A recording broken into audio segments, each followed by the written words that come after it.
విషయం మనందరికీ కూడా తెలుసు.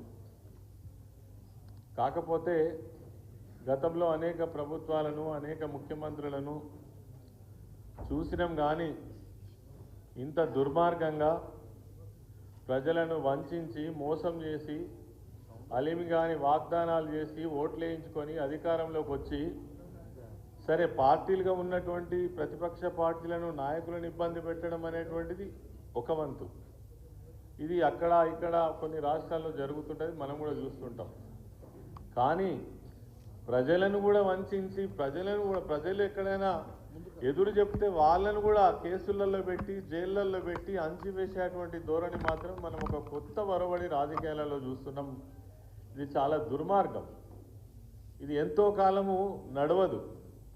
చరిత్రలో ఎంతోమంది నాయకులు ఈ నిరంకుశత్వాన్ని చేసినటువంటి వాళ్ళు, ఈ బలవంతంగా ప్రజలను అంచివేసినటువంటి వాళ్ళు, ప్రశ్నించే గొంతులను నులిమేసినటువంటి వాళ్ళను చరిత్ర అనేక రకాలుగా సమాధానం చెప్పింది. ప్రజలు చూస్తూ ఊరుకోరు.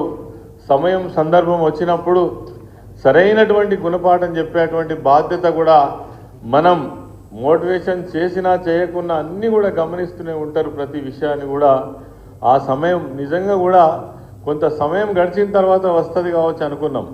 కానీ అతి తక్కువ సమయంలో, ఒక సంవత్సర కాలంలో ఇంత ఘోరంగా విఫలమై ప్రజలతో ఇన్ని చీత్కారాలు కొట్టించుకున్నటువంటి ఒక ముఖ్యమంత్రిని, ఇన్ని బూతులు తిట్టినటువంటి ముఖ్యమంత్రిని అయితే నేను దేశంలో ఏ రాష్ట్రంలో కూడా ఏ ముఖ్యమంత్రిని స్వాతంత్రం వచ్చినప్పటి నుంచి ఇప్పటి వరకు అయితే మనం చూడలేదు.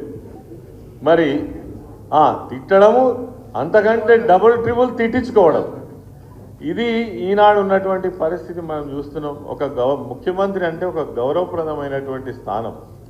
ప్రజలకు జవాబుదారీగా ఉండి ఈ రాష్ట్రంలో ఇచ్చినటువంటి వాగ్దానాలన్నీ అమలు చేయడంతో పాటు ఈ రాష్ట్రం యొక్క అభివృద్ధి కోసం పాటుపడేటువంటి బాధ్యతలో ఉన్న ముఖ్యమంత్రి ఎంత దారుణంగా మరి వ్యవహరిస్తున్నాడో మనం ఈ సందర్భంగా అందరూ కూడా గమనిస్తున్నారు. అది పోను, ఈరోజు వాళ్ళ ఏం లక్ష్యం అంతా ఒక్కటే, బీఆర్ఎస్ పార్టీని ఎట్లా ఇరుకున పెట్టాలి, కేసీఆర్ గారిని ఎట్లా ఇప్పటికే చేయాల్సినంత బదనాం చేసేందుకు ఇలా ప్రజలు రియలైజ్ అయిపోయి అయ్యో ఇవన్నీ తప్పులా, మేము నమ్మినవన్నీ తప్పులా, వాళ్ళు చెప్పినటువంటి ఘోరమైనటువంటి అబద్ధాలని ఈరోజు అంటే ఆలోచిస్తున్నటువంటి తరుణంలో పార్టీ నాయకులను ఏ రకంగా ఇబ్బంది పెట్టాలి, కేసులలో ఇరికించాలి, ఎన్నో రకాల నెపం పెట్టాలనేటువంటి ఒక ప్రయత్నం ఏదైతే ఉందో, ఇవాళ ఇప్పటికే ఈ ప్రభుత్వం వచ్చి సంవత్సర కాలంలోనే అనేక రకాల ఆరోపణలు, ఏ ఒక్క ఆరోపణకైనా నిజంగా సాక్ష్యాలు ఉన్నాయా, తప్పులు జరిగినాయా అంటే ఎక్కడ కూడా లేవు.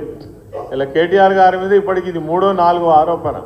ఇక రేపు అరెస్ట్ చేస్తాం, ఎల్లుండి జైల్లో పెడతాం, మంత్రులు మాట్లాడే, ముఖ్యమంత్రి మాట్లాడే, ఇటువంటి ఒక దారుణమైన పరిస్థితి నడుస్తున్నది. ఇవాళ మళ్ళీ ఈ కార్ రేస్ ఏదైతే ఉన్నదో దీంట్లో మరి తప్పు జరగలేదని అనేకసార్లు చెప్పినప్పటికీ, శాసనసభలో మీరు చర్చకు రండి, ఏదైనా తప్పు జరిగితే ఖచ్చితంగా సభాముఖంగానే చర్చిస్తామని చెప్పినప్పటికీ కూడా మరి దానికేమో తావివ్వకుండా బయటికి వచ్చి మరి పోలీసుల వాళ్ళ చేతిలో ఉంది కాబట్టి, అధికారం చేతిలో ఉంది కాబట్టి, మేము ఏమంటే చేయగలుగుతాం కాబట్టి బలవంతంగా ఇవాళ కేసులలో పెట్టి అరెస్ట్ చేసేటువంటి ప్రయత్నం చేస్తున్నారు. ఇంకొక విషయం ఏంటంటే, జనరల్గా ఒక పార్టీలు అంటే కేంద్రంలో ఉన్నటువంటి బీజేపీ ప్రభుత్వం కావచ్చు, రాష్ట్రంలో ఉన్నటువంటి కాంగ్రెస్ ప్రభుత్వం కావచ్చు, కలిసి పనిచేస్తున్నట్టుగా మనకు కొట్టొచ్చినట్టుగా కనబడుతుంది. నిన్న జరిగిన సంఘటనే మనకు ప్రత్యక్ష సాక్ష్యం. కాంగ్రెస్ వాళ్ళు పోయి బీజేపీ ఆఫీస్ మీద దాడి చేస్తే వాళ్ళు తిట్టాల్సింది ఎవరిని? అరవింద్ అయినట్టయినా ఒక ఎంపీ ప్రెస్ మీట్ పెట్టి ఆయన నోట్ల నుంచి మాట ఎత్తుకోవడమే కేసీఆర్ని ఎత్తుకుంటాడు. జరిగిన దాడేమో బీజేపీ పార్టీ కార్యాలయం మీద. వాళ్ళు మాత్రం లోపల కలిసి ఉంటారు.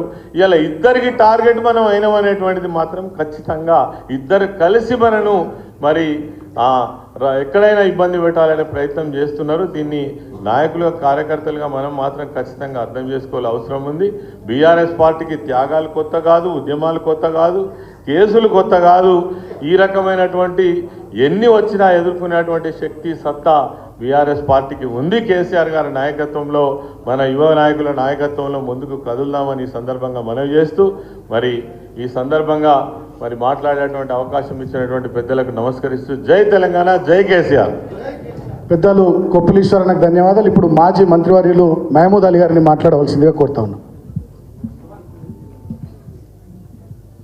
जय तेलंगाना। आज हम लोग यहाँ जमा हुए डेयरी इनाग्रेशन के लिए।